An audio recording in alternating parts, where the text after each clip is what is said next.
So I grew up in the North Richland Hills area. Some of you may know that as the Great NRH. And I had a family of four, older brother, and we grew up in the Catholic Church, private school. And so the first 10 or 11 years of my life, God and church for me, it was just kind of all one. And there was this big God out there. He was good. And, there were things for us to do to be good, and everything would be good. So lots of rules, traditions, practices. That was just kind of what went through my mind growing up.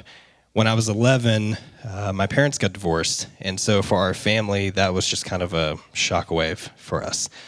That kind of brought on years of depression, loneliness. It took some time to heal through that. And God and church for me, there was nothing there. It went from church and private school to no church and public school. So there were lots of transitions for me.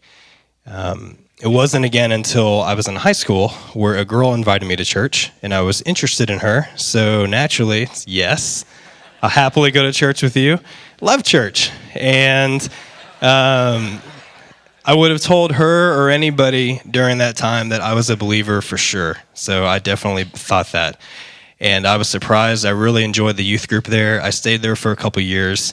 I was really hungry for relationships. It was kind of coming out of that lonely time period for me.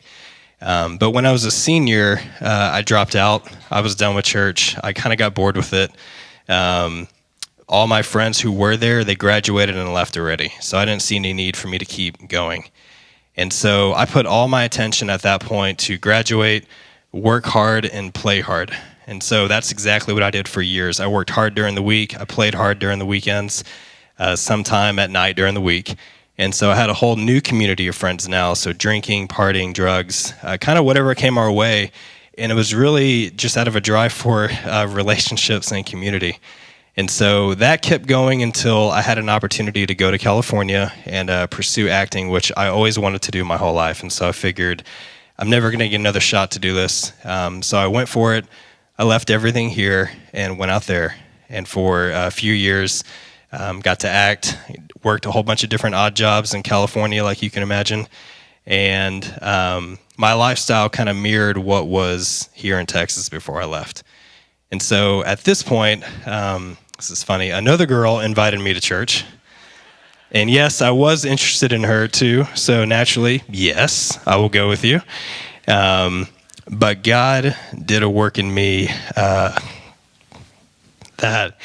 I definitely was not expecting. I was there only about 5 weeks, and what I learned was this Jesus, this God that was always so big to me, and that was it. What he did on the cross and the penalty that he paid for sins, that includes my sins.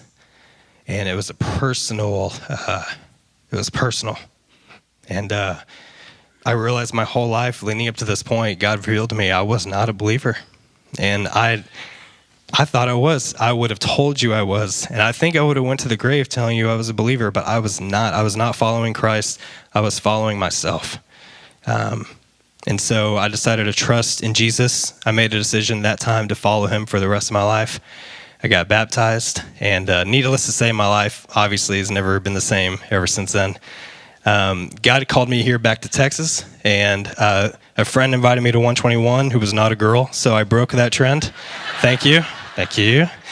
And I loved the community, the teaching here. It felt right at home, and God made it very clear this is where I'm to be.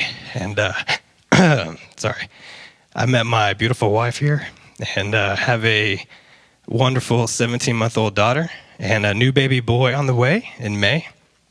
And just looking back over my life, God has been relentless in pursuing me and loving me through all the different little paths and avenues I've been on that I would have never planned myself, clearly.